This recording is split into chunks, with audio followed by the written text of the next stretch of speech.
one. Hi, I'd like to welcome everyone to the Logan Rotary Club. Today I'd like to welcome Sonya Porter, Sheriff of Logan County.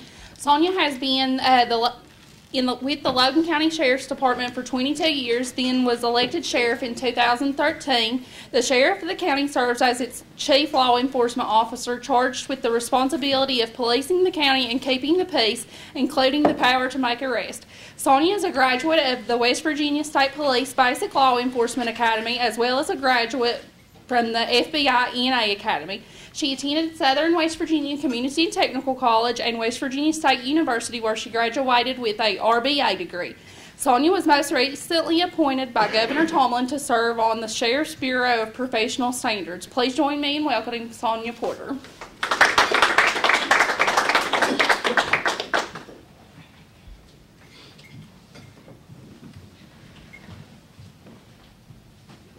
Thank you, guys, and it's a great honor to be here today. I'm going to speak a little bit on the Sheriff's Department, tell you some things that the Sheriff's Department are doing to being proactive instead of reactive sometimes. A couple of things are the recent one that you may be aware of is the Handle with Care program. We're working with the Board of Education, and that program allows our officers now to report to the schools that this child had an interaction with law enforcement the prior day, whether it was that night or that day.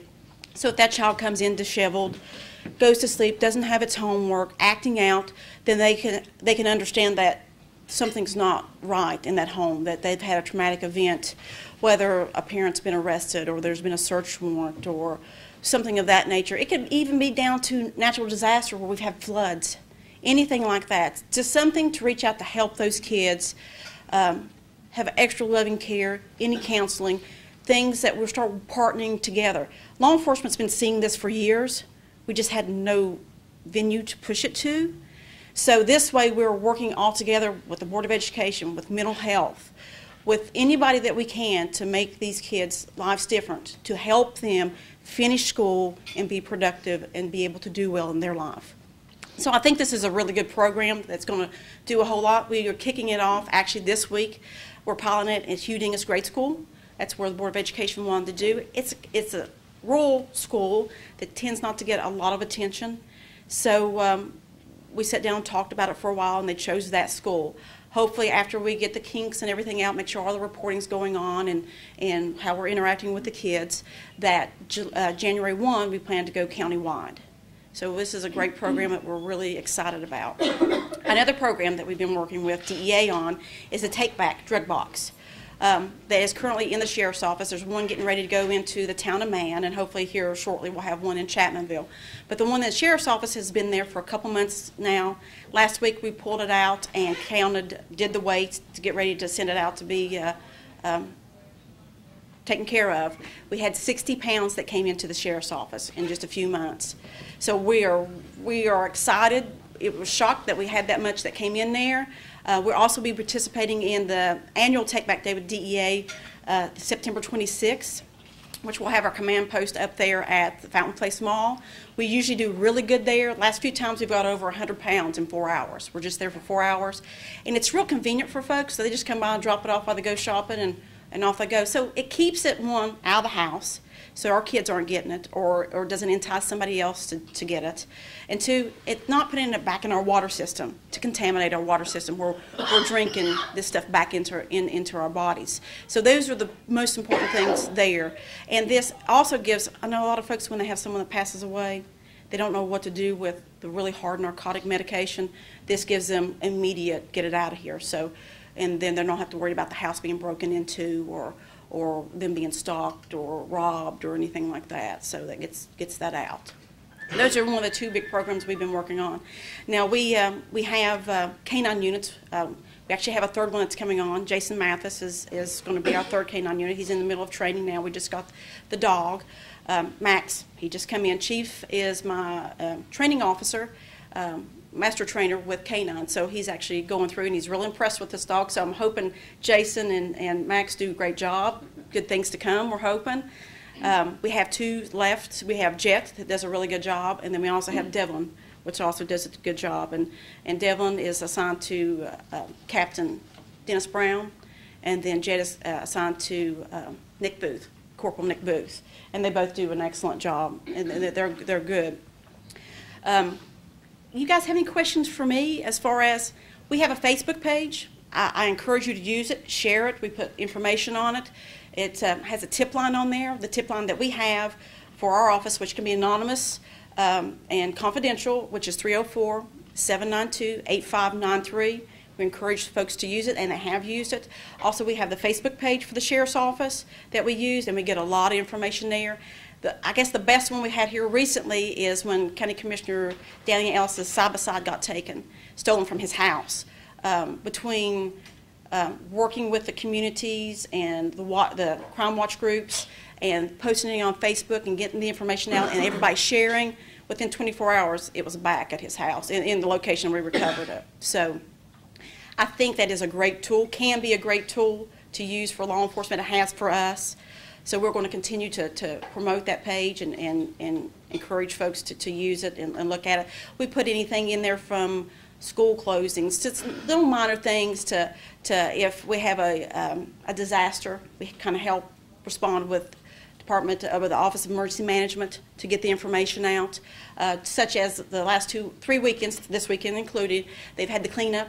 We'll share that information. You know, it's free for what areas they're going to be at, the times and stuff like that, along with anything that we're looking for, suspicious person, things of that nature. We'll put that on that Facebook page. And again, you can private message us on that. We're hoping here shortly to have our own website page up, so we'll have like most wanted. You'll be able to do your taxes online. We're working on it. I'm currently working with my chief tax deputy. I know our office does not take cards yet. Credit cards or debit cards, and the reason for that is a couple of reasons. One is the government will not allow us to take the convenience fee that normally your vendor takes. Like if you take your card up to Walmart, they get charged a 2-point-something fee to allow to use that card. Well, your government's not allowed to do that. So we're working with a couple different folks. I know Kanawha County's already got theirs up and running, Cabell County's got theirs up and running, and they've been doing it for a while. The only problem that we have a hard time is that convenience fee. We're trying to get it as low as we can, but we'll come back on the customer because the government will not allow us to take that fee because it's taxes. Therefore, it goes for your schools and government affairs and things that keep running your government. So that's the only thing. We're just seeing how that's reacted with the other counties. It seems to be going well with them. So I just want to make sure if that's what we're going to do, is that we get the best rate that we can, as low as we can get it with the vendors that are out there for those individuals that would be interested in that. I know a lot of folks are, but the problem that I got is that convenience fee will go back to them. I hate that, but I have no choice in that matter. So that's one of the things we've been working on there. Some of the things I don't know if you were aware of that the Sheriff's Office is responsible for, and she was trying to talk to me this morning, and I was actually in court. The Sheriff is conservator over folks that have nobody that take care of them. So I'm responsible as the Sheriff to make sure that all their medical bills are taken care of. If they're in a nursing home, their nursing bills, stuff are taken care of. If they have finances or property, I got to make sure that those are taken care of. And sometimes we're required to sell stuff to make sure that those needs are met, which is maybe their personal property or real estate property. And then we have to go through the courts to do all that. That's one aspect that a lot of people aren't aware of that the sheriff's responsible for. And then also if somebody passes away, and this has been more common here lately, is there's lawsuits that end up occurring on that person, that attorney or law firm will request the commission to make the sheriff the administrator over the estate. So that then puts the burden of the sheriff back into lawsuits and cases. So there's things that we're dealing with now. In the past, it was very rare, but it's a lot more common now, to the point to where it almost takes a full-time person to handle all those cases, because you're trying to find family members, you're trying to deal with, is there any assets, there's all this stuff that's responsible for the sheriff to do at that point. But those are some of the things that we're working on here. We're trying to get the guys out. I do have a small department. We are a rural county, so but my guys are trying to get out there. If you look at the 911 stats, your sheriff's departments take 3 to 1 calls to any other department in the county, and that includes state police. They take more calls than anybody in the county, and they're responsible for transports. They're responsible for juveniles. They're responsible for sometimes doing bailiff work in the courtroom. they're responsible for serving domestic violence petition papers. So there's a lot of things that they're responsible for that a lot of folks don't understand, you know, that normally a PD or a state police officer would not normally take care of. So they are very, very busy, and they're very, very concerned about our county. So anything that you have that you can relate to them on what's going on in your community, please do so. And again, they can keep it confidential, they can keep it anonymous, whatever you do. But you guys are the eyes and ears of our community. Without you telling us what's going on, we may not have the eyes that you have, because once that marked cruiser comes into that area, things stop. So we do have 2 officers that are assigned to the task force that work undercover, which helps us. They work with both FBI and DEA. On cases, so they can help us in certain aspects, but by case law and probable cause, it takes certain things to come and play before we can arrest somebody or do something. So it's very, very important that they build that case and that they get this information and that they're able to do their buys and that they're able to do their search warrants, because without that, we can never get that person that's causing the problem in your community out there. And again, you have to be patient with these guys, these officers, because it is tedious for them. They want them out of there just as bad as you guys do, because they're in their community. And we meet every month. We meet every month, and we go over what's going on in the communities, what's being reported to us. So it's real important if you have information or know somebody that wants to give information. Again, if it's anonymous, that's fine, as long as they've got it. And that comes down to where they're at, time of day, if you know when they're coming and going, the vehicles that are coming and going there, which means the license plate numbers and the states that they're coming from, because we're not just dealing with folks from West Virginia, we're dealing with folks with Michigan, Ohio, North Carolina, Florida. So we are a targeted area. So we need to make sure all this information, we can get it as much as possible, and we can work together to make our community better. But those are the same things that we're working on. So do you guys have any questions? Or why are we a targeted area? I noticed that too, that lots of people from Ohio and Michigan come here, and I'm not sure why. The reason is we have a huge addiction epidemic in our county, and it's through the United States, but we have a huge. And when you start dealing with unemployment and folks that can't work or a learned behavior from generation to generation to generation, which we're hoping to break, that addiction, they'll get it one way or the other. So when we start taking down the doctors, such as Dr. Gonzalez when I first came in, it took a lot of the pills off the market. Well, then we started seeing heroin. There's always something that comes in to replace it. So our biggest thing now is trying to curb those addictions. We're probably never, ever making it go away as far as the drug dealing and stuff like that, but we can make it hard on them if we all work together. But I think the next thing that we have to work on and work towards is getting our folks help, getting our folks treatment, getting our folks some employment, some things to keep them. If they're not busy, they're going to be doing something. And so I think that's the biggest key. And in working with the commission and working with our senators and working with our governor and working with all those folks, again, it takes money to do that. And we're very lucky that we have Prestera. We just have 6 beds here. And then you got Pete Browning's houses for men and women. You know, those are people that stepped up to the plate. And your commission, you know, those are the people that stepped up to the plate to try to get those services here. And 3 Mile Curve Mental Health, they've been wonderful. Donna Cook has been absolutely wonderful since she's been there, working with us and working with the community. And instead of trying to send our folks off, like when we deal with mental hygienes, in the past, I would pick them up as a deputy and take them to Huntington.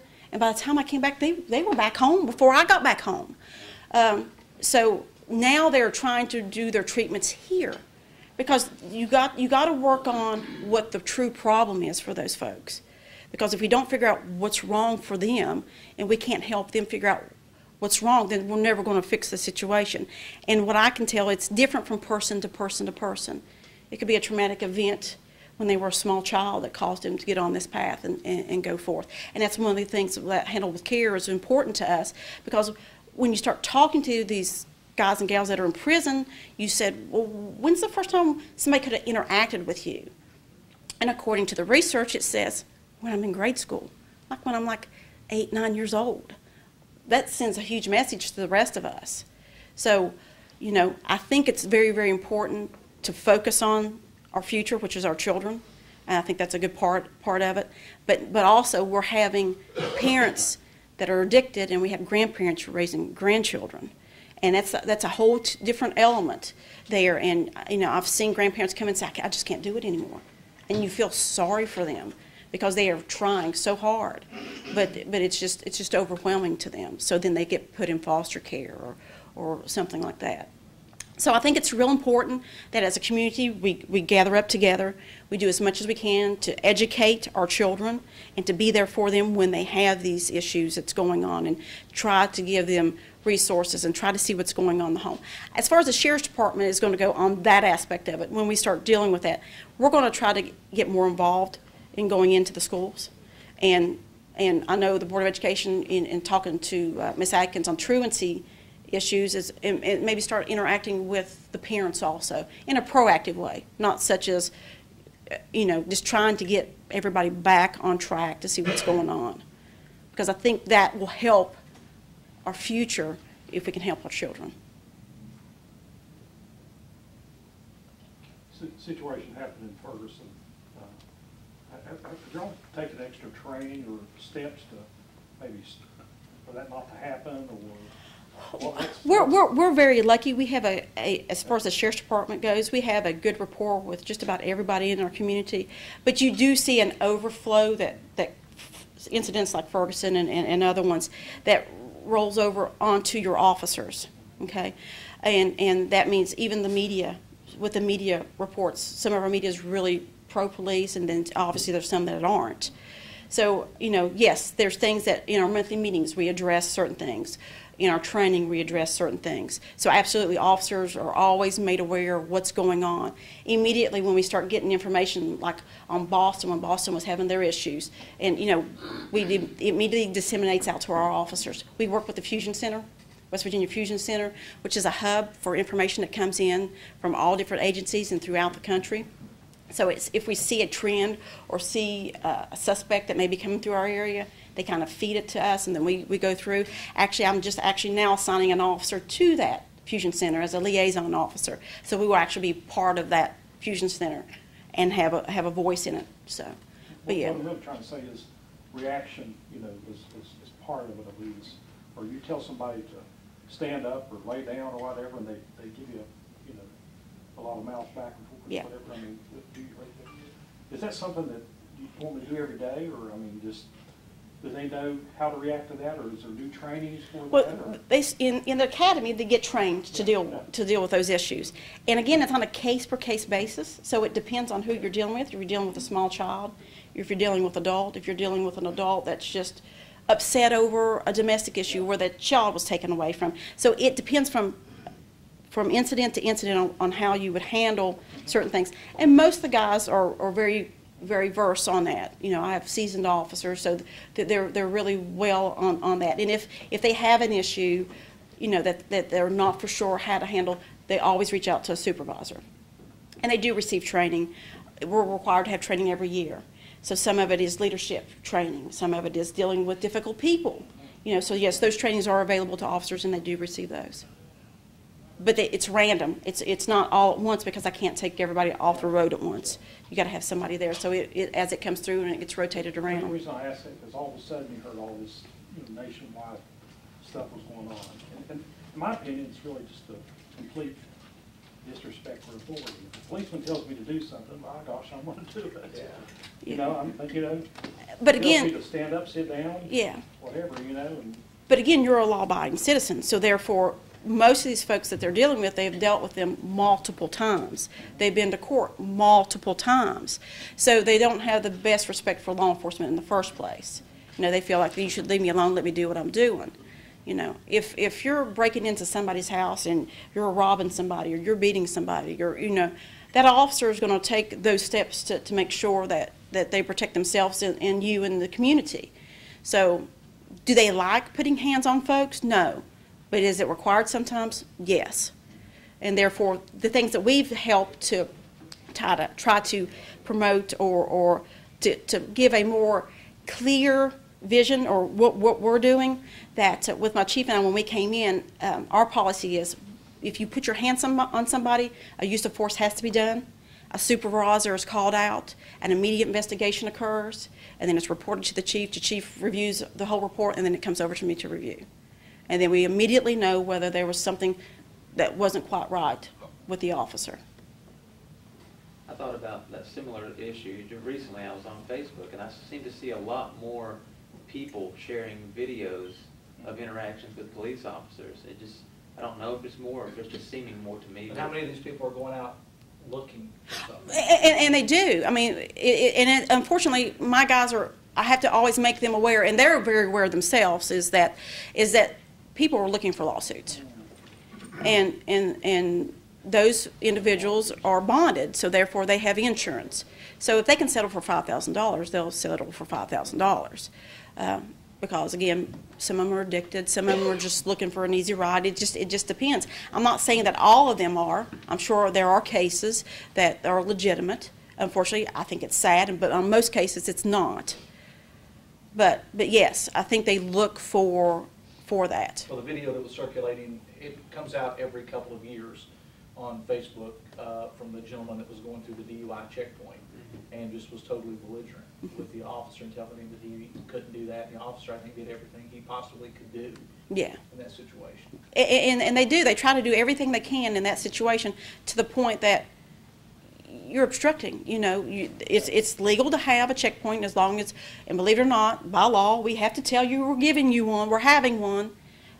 We used to get that all the time. Yeah, and it's like, why are you doing that? Be, yeah, and they don't understand. It's like, yeah, we have to. Case law says we have to, because if we don't do it, then we catch you. Then it's we didn't give you an opportunity to take the alternate route. Yeah. But that goes back to parenting.